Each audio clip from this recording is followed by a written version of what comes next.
Good morning, everyone. Welcome to another episode of Dwell in Alpharetta Video. I'm your hostess, Jennifer E.B. If you don't know, I love to cook, and so this morning I'm going to share with you one of my family's favorite recipes. In fact, my husband calls it meat candy, but its real name is French dip sandwiches. One of the things that makes this recipe so easy is that there really are only a handful of ingredients. The first thing you're going to need is a 2.5 to 3 pound roast. The next thing you'll need will be 4 cups of beef broth, 2 envelopes of dry onion soup mix, and 2 cups of water. Now when it's done cooking, you will need several hard crusty rolls, as well as some provolone slices, or you could use mozzarella as well. But what we're going to do is we're going to salt and pepper the beef roast pretty liberally, then searing the juices really quickly. We're not trying to cook it here, and then we're going to throw it in the crock pot for 8 to 10 hours on low.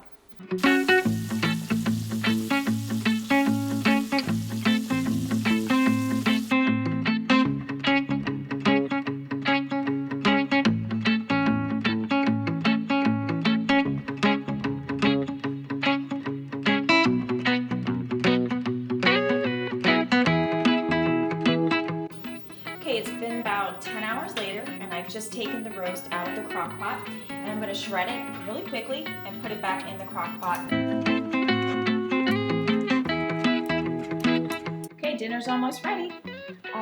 You need to use a hard or a crusty roll in order to make the French dip sandwich, because if you use something that's too soft, the moment you dip it into the sauce, it will disintegrate in your hands. So I've gotten these ciabatta rolls from Costco, and I'm going to go ahead and take some of the roast out of the pot and just pile it on to the rolls, and then I'm going to top it off with a slice of provolone and then stick it in the oven.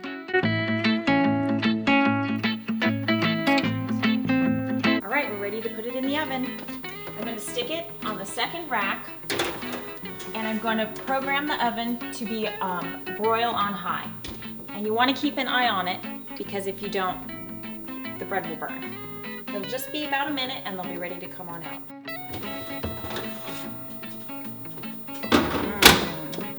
Now I'm going to take some juice out of the crock pot, stick it into a little ramekin here, and I'm going to place the sandwich on the plate, and now it's ready for eating.